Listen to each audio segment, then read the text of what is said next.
district representing us, and that they can work together so that we can move our Republican agendas forward. I'd like to present to you now our newest senator, Mr. Brian Danzel, in his first term in the legislature. Brian?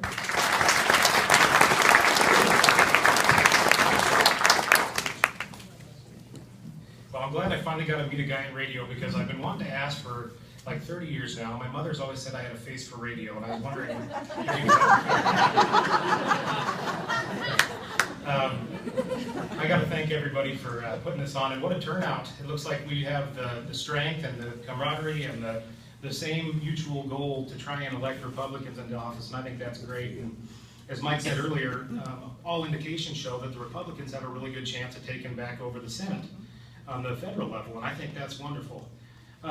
Before I get going, and Joel kind of touched on it a little bit earlier, of what Bob Morton has done in Olympia and how we worked together and passed that growth management bill down to Joel. Without a doubt, Bob Morton's fingerprints are all over that bill, and Joel could be the first one to tell you. When I get stuck with it over in the Senate, I'd call Bob, and he'd give me pointers on who to go talk to and what to do, and he never failed me.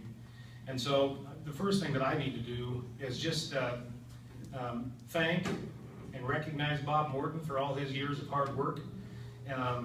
Every time that a new senator from either the Republicans or the Democrat side of the aisle would come over, they would always tell me a really good Bob Morton story. I think the man was probably the most respected senator that might have ever served in the state of Washington. So I'm going to give him a round of applause, because I think he's awesome.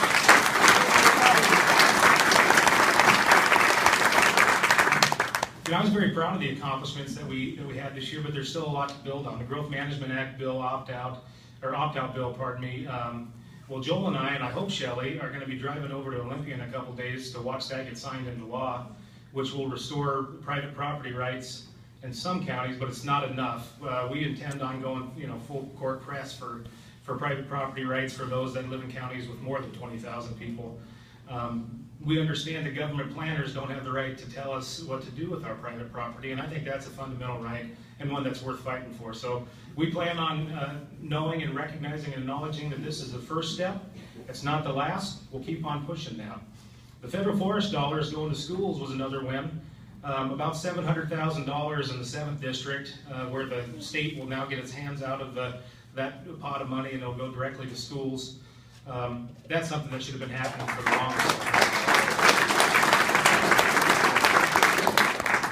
But I say that, and then on the other end, I also have to say that that's not the final answer there either. You see, one of the things that I'm really proud is that next year, we're going to initiate legislation that would petition the federal government for our federal lands to be placed back in state ownership.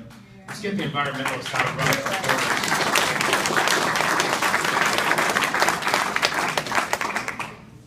You know, it's funny, when we were talking to the governor's office and also all the Senate Democrats and the House Democrats, there was a meeting that I went to that was with Governor Inslee, FutureWise, which is a rabid environmental organization that sues counties and challenges everybody's land use policies.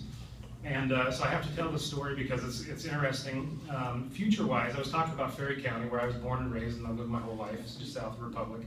And FutureWise thought that our transfer station was a place where people went and got on and off of a bus. That's what they thought a transfer station was.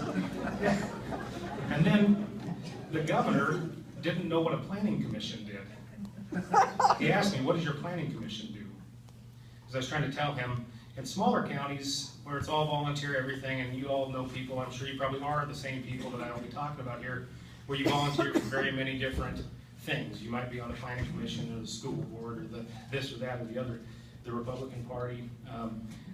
There's a lot of hats that you wear. Well, he didn't know that the planning commission, like in smaller counties, didn't get paid, that was voluntary, didn't know how many people were on the planning commission, what they did. So I think that that's kind of a scary fact, that our governor in the state of Washington doesn't know what a planning commission is, and that environmental groups think that a transfer station is where you get on and off of a bus. So finally, we're going to have a little bit of common sense when it comes to private property rights. And then finally, I'd like to say that I think it was the first time in 6 years that we got out of session on time and on budget. It meant not putting out a capital budget, but I think that's all right. This is a supplemental budget year. I think the state of Washington needs to get used to not having big budgets and non-budget years. I think that's okay, and I think as Republicans, we know that that's okay. I'll just leave it with this. The 7th District has a moniker over in Olympia of sort of being like outlaws. I got an email the other day that we're just a bunch of outlaws from up here in the northeastern part of the state. I think it's